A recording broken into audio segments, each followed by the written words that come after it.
just want to touch on briefly, I know I'm already well over my time, I just really briefly want to walk back a little bit in history and talk about that federal role in education.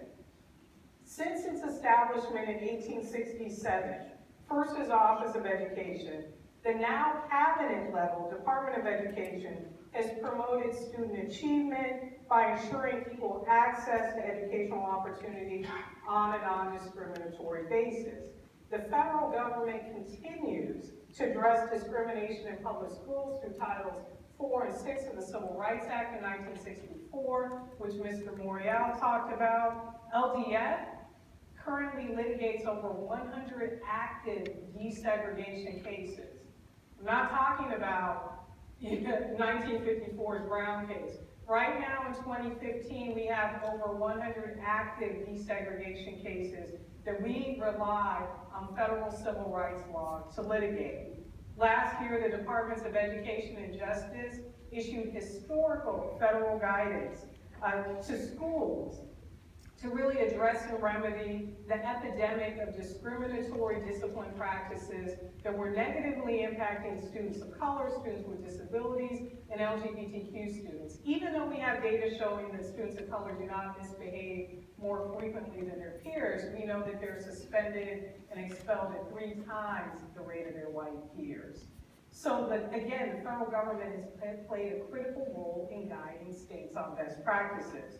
For students with disability, it began with Section 504 of the Rehabilitation Act of 1973, followed by the Education of All Handicapped Children in 1975, which was followed by 1990's Individuals with Disabilities Education Act. That really opened the doors to education for students with disabilities who were previously denied access to the schoolhouse.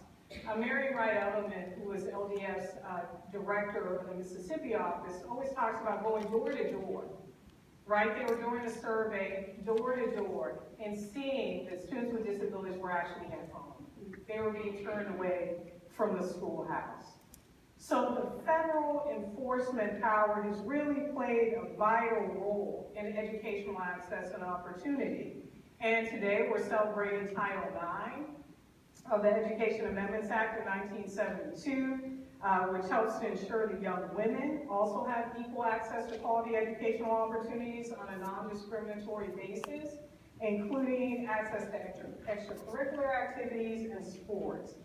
And again, ESEA in 1965 and subsequent federal enforcement has opened the doors to educational access for low-income students.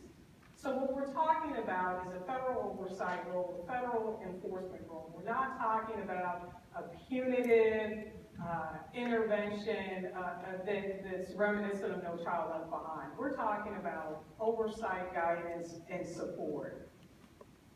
And unfortunately, the Every Child Achieves Act, which is up for consideration soon in the Senate, would actually really make the unprecedented move of stripping away the federal government's enforcement and oversight role by preventing the Secretary of Education to really intervene and provide any supports, right? If a state fails to provide educational opportunities on an equitable basis. It does this by stripping the Secretary's ability to disapprove state plans or state waivers, except for only the most egregious violations of law, which we know are going to be arguably very rare.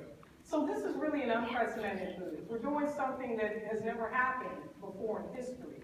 So you really stand at a crossroads to advise your boss on making a decision to not take that step back, to preserve that federal role, that federal guidance role, that oversight role, that critical role in protecting and promoting and supporting students' civil rights. Thank you, Janelle. Becky, while we've made much progress since Brown versus Board of Education, as Janelle alluded to, some would say that public schools are arguably more segregated and unequal today than ever before. The NEA has strongly advocated for more resources